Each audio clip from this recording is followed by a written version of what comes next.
different companies and trade for final disposal. Then the one with flowers in her dress, Dr. Abilisin and Dr. Environmental Science, si Doc Elis Patugan. Siya ang division chief sa PhilHealth and Youth Service. Yun lang may mga claims sa PhilHealth. Nadaan sa kanyang kamay. Si Sunagos was tuwari ako kasi alam mo dahil ito ba? Araw-araw mayroong nagigingailangan. So, ma-introduce na mga products. I will introduce myself. Siya na. Ako lang introduce. Then si Doc Christian, the youngest of the group, is a genetic engineer, Doctor of Environmental Science. He was one of those responsible in setting up the CCLX bridge number 3. From Cordoba Mactan to Cebu. And then siya ang chairman sa ating committee, Rajah, for project studies. That's his skill. Kaya nga sabi ko, itong taong ito, very, very brilliant. Kung ako magawa ng project studies, ay kung ako mag-isa, I can finish it in 3 to 4 months. Siya, ginawa lang ng 3 days. Oh my God. And that is the product of his excellence. Nagsapan natin. And the one at the right, si Dr. and Engineer Roy Sasam is an industrial engineer, one of the managers of Lixmark, an international company. And Dr. Toto Campaner is an Negrinsi also from Canlaon. Itong manong mo sa fertilizer, Subong, nagawa na siya ng mga organic and probiotic basal fertilizers, yung mga waste ba, ginawang fertilizer. So, while the government has a problem with the availability of organic fertilizer, actually the matter of availability nasa kamay natin yan. And that would be hopefully ang maging natin. Topic for this day. And this gentleman here at my right is a very good friend of mine. We met each other in Atlas Mining way back 1978. Correct. Kating na gupong-gupong. Hello everyone. Kasama kami, he was in the research and process control of metallurgy sa laboratory. Pag-ihara mga problema ang mina, yun ang trabaho namin, mag-troubleshoot. So ganyan katindi ang tao dito. I'm also happy that by the way, gimingon ko ni Mayo kay last time that we met, you left Atlas Mining 1990. 90 plus. Yeah. 91, 92. Yeah. I remember that you still work with Carmen Concentrator, no? Yes. Yeah. And then daw kaupan pa man to, kaupan pa man to. I left 1991 din.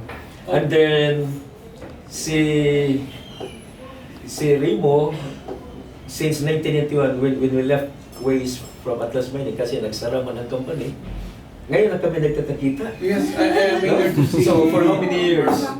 1991. Almost 30 plus. No? And I'm happier more because ang kanyang dibdib ngayon katulad sa atin na lovers of environment, lovers of agriculture. And we are also happy with the occasion given to us by Doc Alex and Doc Rajah Ramon. Nakita din kami. I take this opportunity to meet the men of God. So to Ma'am Endrina and to Ma'am Jocelyn Amorino. To Ma'am Rosalino of your church, Rajah. We are in the joy of the Lord. Of the joy of the Lord. So thank you very much for this opportunity. Okay. By the way, hindi ko pa na introduce sa inyo ang ating strong man today. Si Dr. Alex, nakilala naman nila. Doon kami we passed there for a while. We took some coffee and then we had a bath there. So thank you for the kindness of the family. So, si Rajah Ramon, by the way, Rajah, lahat dito ay mga tribal chieftain din. Wow, we're on good. Rajah, si Dato Dato Ayano, Dato Hidlaw, Bainay Manya, Bainay Kambaya, Bainay Luwalhati, Dato Sukudyuta, Dato Wabuyo. Sila, no? Indeed, Nick. Alright. The very reason why we are here is because of this man of the school and also of Dr. Alex. I told you already the story that tayo doon sa Eastern Visayas, we are really in need of a school. A school that is not just simply teaching professions, doctorates, masterals, baccalaureates, but also centeredness with God. And I will assure you, this is the very right view. Kami ni Rajah Ramon, nakilala kami for almost 10 years already because siya man ang pinaka-founder and chair of the Canadian Bisaya team. And then, siya ang pinaka-head and then highly respected also by all other tribes in the Visayas and Mindanao. Palagi kong makita ang kanyang pangalan sa 110 tribes, position paper. Pag siya nang mag-chat doon, lahat nakikinig. No? Ganyan ka beloved by the tribesmen si Rajah Ramon. So, again, thank you very much for bringing us here. Good morning again. May additional ako yun. Okay. Continuation to that. After I did resign from Atlas Mining, I was employed at a sugar mill in Sagay. It is called the Loki Sugar Corporation. And I did start from the bottom until I rise to the higher ups. And then later on, my specialty on that area is also a food safety management system, which is really applicable to this one because from that time on, I was the HACCP team leader. HACCP is the Hazard Analysis Critical Control Point on the food safety management system. Because our client are big companies, food companies like Nestle Philippines and Coca-Cola, Bottlers Association of the Philippines. And they considered sugar refined the most. It's also a food whenever they're combined. So food safety has the tenets of from womb to tomb. When I said from womb, it's from the plant itself, and then until the finished product. So at least correlated sa kay Marlon advocacy. And now I'm a member of a Negrancy Food Consultancy Group whose function is to inform like mga SMEs, food catering services, restaurants and food deliveries to follow strictly the health and sanitation protocol. Because we're going to be giving food to people and we don't want an adverse effect to people eating the food. We don't want the food to do harm to them. And that is the basic essence of food safety. And that's all, gentlemen. Thank you. I'm sure I'm in the right people right now. Okay. So, Rajah, with your respect sa inyong lahat, we must respectfully present now to you our main purpose. Yes, why we are here. So, I think napasama dyan,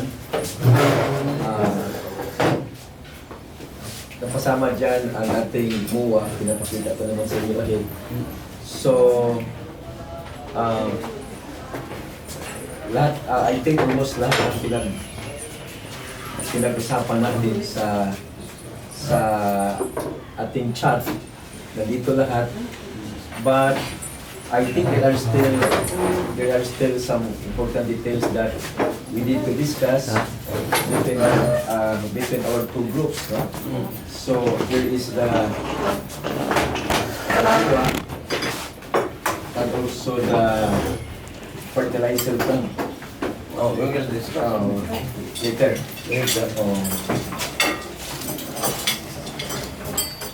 Sige, Rajah. Actually,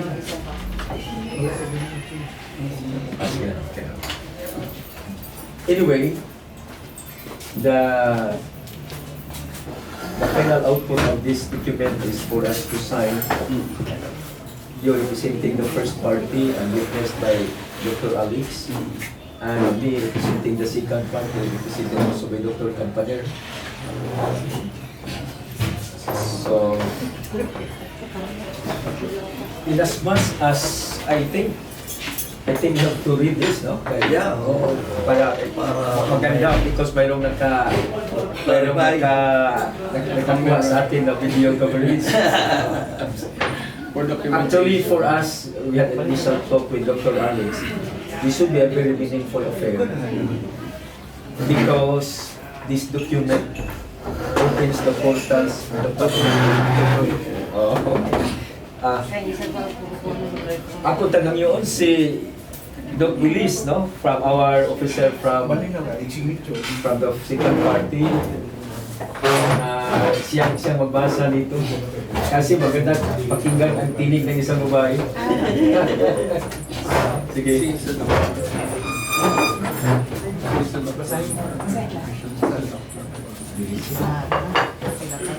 So I'll now read Know all men by these presents, this Memorandum of Agreement made and executed by and between Kingdom Life Development Academy, Assembly of the Way of the Joy of the Lord and Inc., Bendito Purok 14, Barangay Alamilan, Bacolod City, Philippines, represented in this instance by its chairman, Dr. Ramon L. Alisan Jr., herein referred to as the first party, and Missionaries of Lands Indigenous Food for Humanity Acquisition, Inc., with its Christian Life Human Resource Empowerment and Development Unit, a people's organization duly registered under existing Philippine laws, represented by its founding chairman, Dr. Marlon L. Sayson, herein referred to as the second party. Witnessed, whereas Kingdom Life Christian University, or KLCU, is an accredited Christian college in Florida, USA, equipping intelligent students for diverse careers in their nations and around the entire world. Whereas First Party serves as an extension campus for KLCU for the Philippines and Asia Pacific. Whereas Second Party seeks school affiliation with KLCU through the guidance and assistance of First Party. Now, therefore, for and in consideration of the foregoing promises and their mutual covenants, the parties hereby agree on the following terms and conditions. First, we have coverage. This Memorandum of Agreement covers the desire for affiliation with KLCU by Second Party through the sponsorship of First Party. Second, roles of First Party.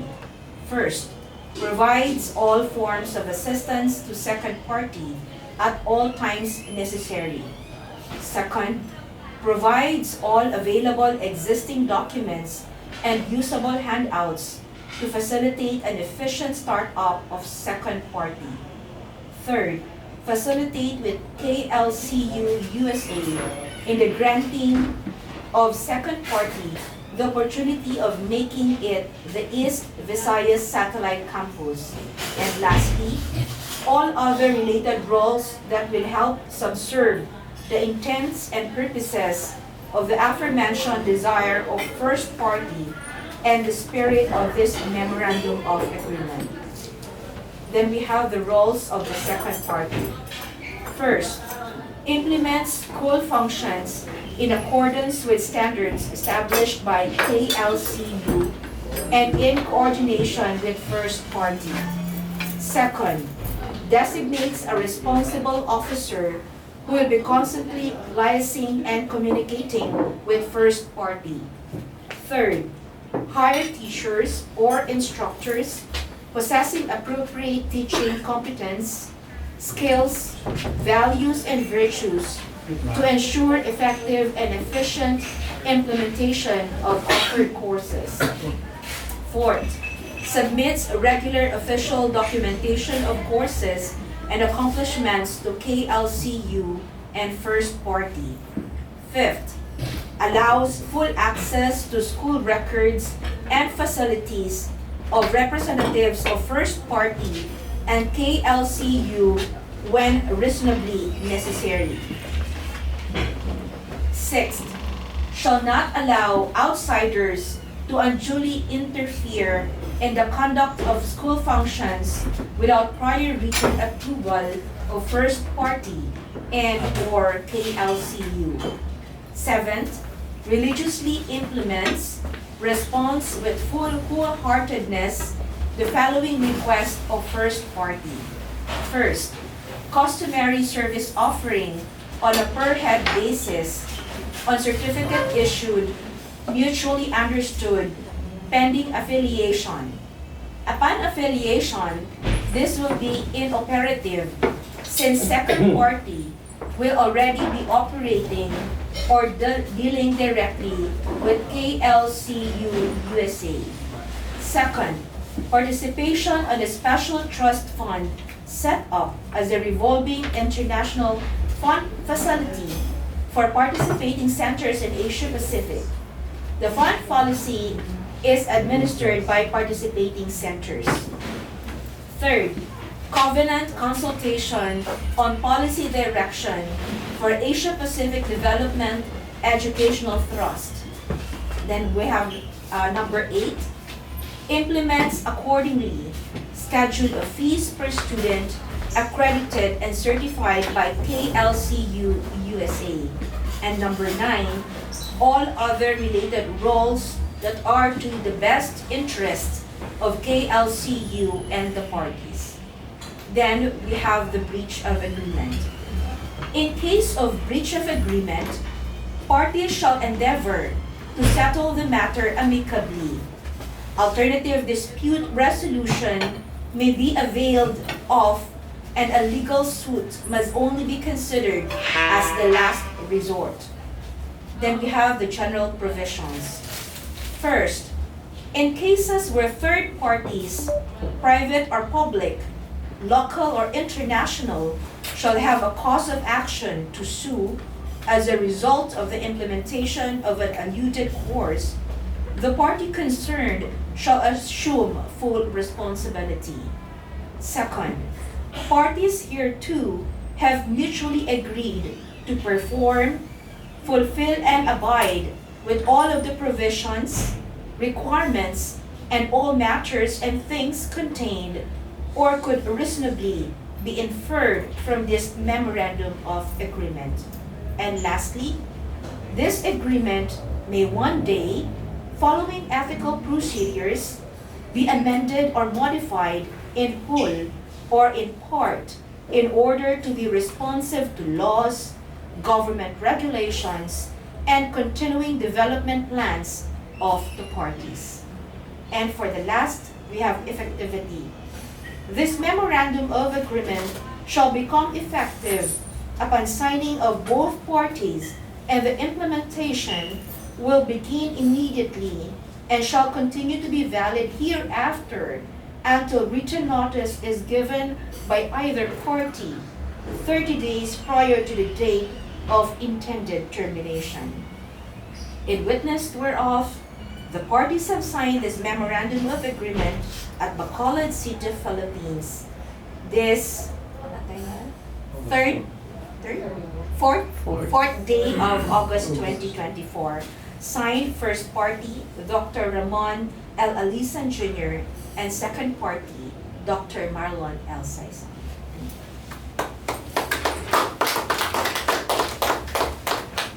So from all parties, any correction, or are we satisfied already with these arrangements?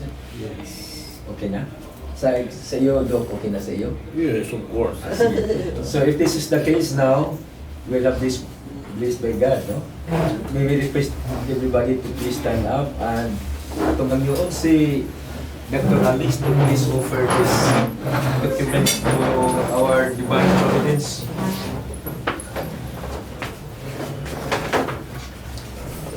Our most Heavenly Father, Abba, we thank you, Lord, for this gathering.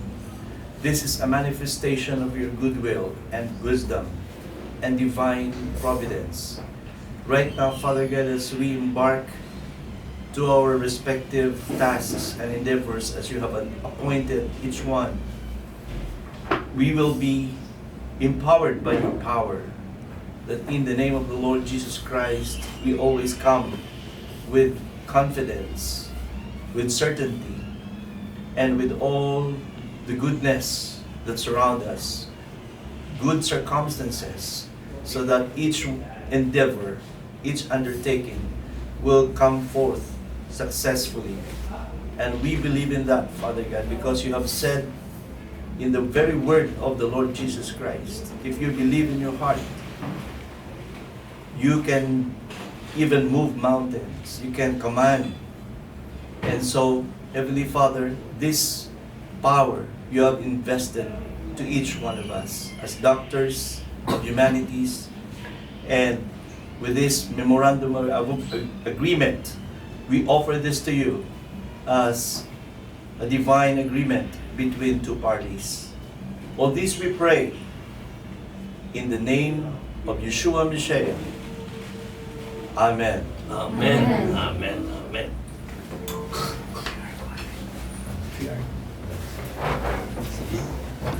Kami may naghangyo, kami ang napirma. Kaya ba sa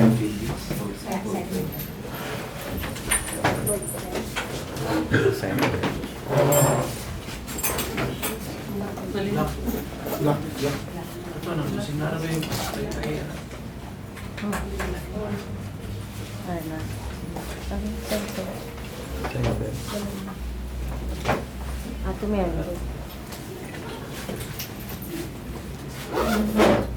From me, I turn over to company. Then after mo, then to Ramon, to Alex.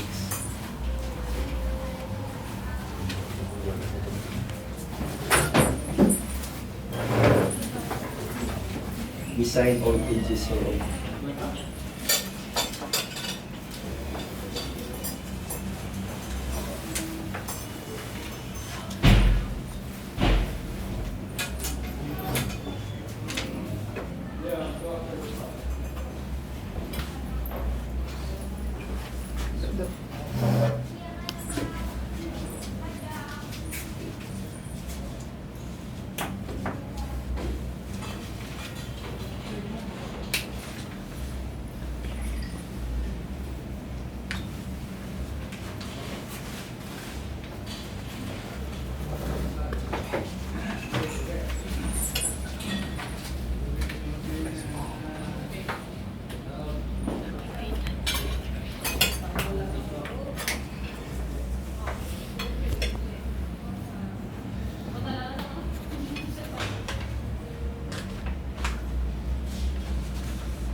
Napatay lang yung fan.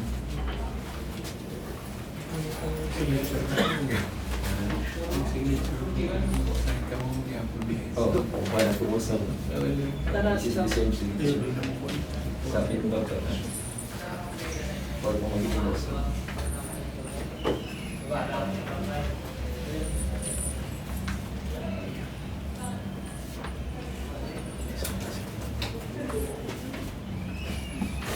Ano yung bawa sa ito?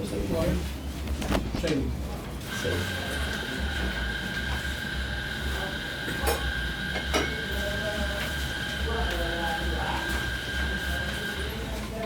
Nagkapit mo ka Nakuha Nakawang ka sa Hidlaw, tinggaw ka na ko eh. Hidlaw, tinggaw. Naka-apit mo kang binding, koy-koy sa day. Kung ato mo rin. Ito mo. Pero tuloy mo ito. Kailangan man silbo kang pagod. Naman siya ay amigo rin na yung palit mo na sugar king mo. Iya, tagal mo mabuno.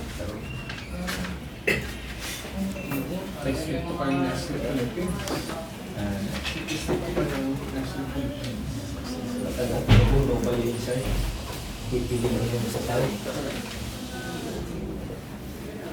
We do not use chemicals. As a pesticide. You know, palagi kong nagsiling sa kanila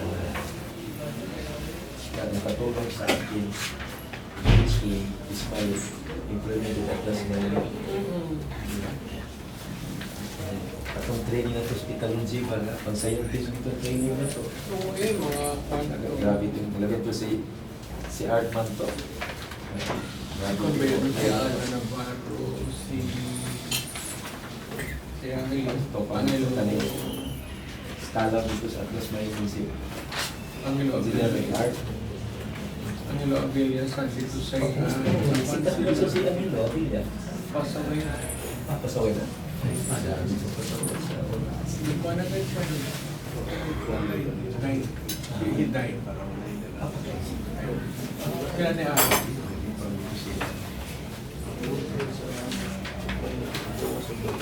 Si Rai, paano si Rai sa New Zealand. New Zealand. Si Jerry, nakasan ka Jerry Diamante. Ah, si Jerry. Remember? San Carlos. San Carlos. Ito ka na sumal ng problema sa mga sugar sa nangusaho sa itang lapit sa mga Ano ba yung ano? namatay ng Jerry. Nakailingat na ba yung isang To remove odor. huwag ka ng bago dito sa matter 6 to 7 seconds We cancel that will be pollution control. Ato the sugar mills by a pollution control officer. That is environmental hazards. Ang gawin natin, figures natin dito, and then we will need to reach schools. Ano sa game sa school natin. So, ito na gamitin natin. Kung ganisip ito, magkoromon, pwede ko ka-apply. Lapit lang because Alanil and Granada is a nearby town, a nearby place, and I'm a resident of Granada. Magani voluntary. Or pwede mo na ako galing ilalay gamay. So during my walking exercise, nagpapagod ko lang. And that is a still very unpopulated place. Kaya ang water supply ng Bacolod, ang galing dyan. Sa buro-buro. Actually, hindi ko nila tubig sa pulo. Isa ka mga supplies lang sa inyo. Pinakanilang kasi. That is the reason why San Miguel Corporation is there at our place sa Santa Fe, because of the water quality. Sa tubig niya ganyan, no? Very soft, no? Hindi kayo yung tubig na napagkaligo lang po. Very soft. Yes. Sino ang taga-Bacolod? Ano sa Toledo? Hard to ako. Sino ang taga-Bacolod? Si Dr. Alex. I'm wondering why. Hi, good morning. Mercedes. Yes. Wala nga mga doktor sa mga Always a doctor sa fundamental science. Yabang ko pagita. Ako ni mga classmate sa doctorate sa DNS. sa Theology University. Pero naghangin na. Ano yung school sa Bulatan? Ano yung tabi sa Bulacan? Actually, yun yung si Hidlaw-Sadya LIVE. Hindi ako yan. When I was during pandemic, I was able to research on malaria extraction.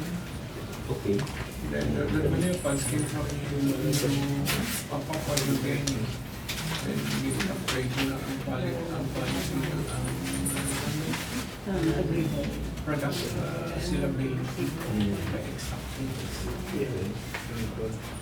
So, Herb na siya. it's an orchid. Orchids. Orchids. Orchids siya. Orchids ng Okay. species. Then, siya para sa pollination. Amo na yung siya. Kung umutubo na yung Pilipinas. Mayroon din cacao farm na nag-jive sa vanilla plant. Growing. Yan pa po na. Areas na nag-grow from. Vanilla also. So, ang nasa orchid, vanilla yun. Kuha ng ano kanina type na Sa top, Doc, sa top. Sa top. Sa top portion of that second page.